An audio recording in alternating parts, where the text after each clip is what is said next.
महाराष्ट्र नवनिर्माण सेना राज्य सरकारच्या विरोधात आणि राज्य सरकारने घेतलेल्या हिंदी सक्तीच्या विरोधात जी आहे ती आक्रमक होताना पाहायला मिळते। या आधी मनसेने रस्त्यावर उतरून आंदोलन केली होती, त्याच्यानंतर GR-1 रद्द करण्यात आला होता, पण त्याच्यानंतर नवा GR आला, त्याच्यात अनिवार्य शब्द जो आहे तो काढून टाकण्यात आला। पण तिसरी भाषा जी आहे ती पाठ्यपुस्तकात असेल आणि त्याच विरोधात आता उद्यापासून मनसेचे वेगळ्या पद्धतीचं आंदोलन सुरू होणार, त्यासाठीची तयारी सुद्धा आता सुरू झालेली आहे। आपल्यासोबत बोलण्यासाठी गोरेगावचे विभाग अध्यक्ष वीरेंद्र जाधव जी आहेत। सर, कसं असणार आहे उद्यापासूनचं नियोजन? आता गुरुवारपासून आम्ही आंदोलन सुरू केलेलं आहे। आम्ही सुरुवातीला गोरेगावमध्ये बालभारतीवर पाठ्यपुस्तक भंडार आहे, त्या ठिकाणी आम्ही गेलो, त्यांना निवेदन दिलं आणि त्यांना ठणकावून सांगितलं की इथे तुम्ही हा पुस्तक डेपो आहे, इथून तुम्ही वितरण करू नका। जी पुस्तक येतील 1ली ते 4थीची ती वितरण करू नका, कारण गेटच्या बाहेर तुमची गाडी आली त्याला अडवणार आम्ही पहिले असू।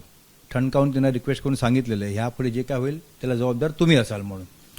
आणि उद्यापासून सन्माननीय आमचे शहराध्यक्ष मुंबई शहराध्यक्ष संदीप देशपांडे आणि कुणाल माईंकरजी यांनी परवा आमची बैठक घेतली आणि आम्हाला सांगितलं की हा पुढला आठवडा पूर्ण आहे तो पालकांना जनजागृती करायची आहे आपल्याला।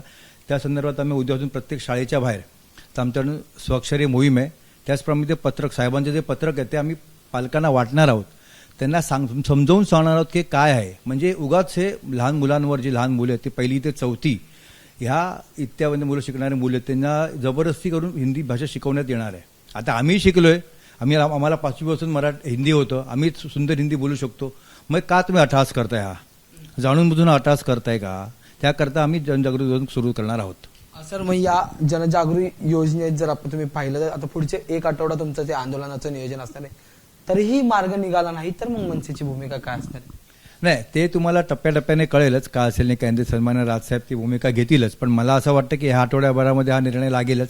कारण पालकांनाही कळल्यानंतर आपल्या म्हणजे विद्यार्थ्यांवर, आपल्या मुलांवर, लहान मुलांवर याचा जबरदस्ती होत असेल तर पालकही विरोध करणारच। आम्ही बरेच शाळेमध्ये गेलो, मुख्याध्यापकांना भेटलो, मुख्याध्यापकही विरुद्ध ह्या गोष्टीच्या की आम्हाला एक वेगळा ताण पडेल, एक तास शिकवावं लागेल, एक शिक्षक हायर करावा लागणाऱ्या गोष्टी पुष्कळ मोठ्या प्रमाणात त्यांना म्हणजे त्यासाठी आर्थिक गोष्टी पण सर्व गोष्टी बघाव्या लागतात, त्यामुळे आमच्यावरती पुष्कळ ताण येणार आहे, ते आम्ही या गोष्टी विरोधात आहोतच।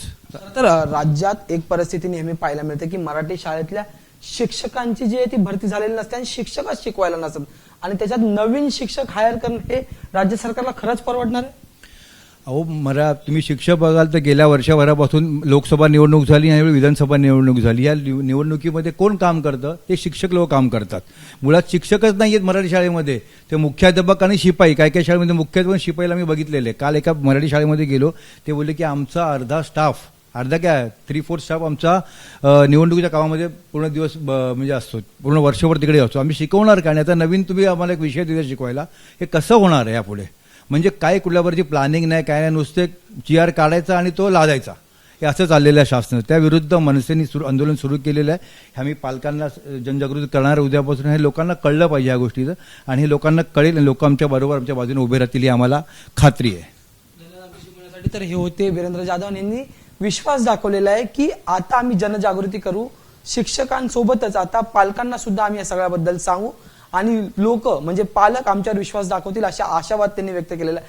त्यामुळे आता या निर्णयाच्या विरोधात उभं राहिलेली मनसे आणि त्याच्यावर मग राज्य सरकारची भूमिका काय असणार हे पाहणं महत्वाचं ठरणार आहे। व्हिडिओ जर्नलिस्ट मनोज जयस्वाल सह मी अजय माने, ABP माझा, मुंबई।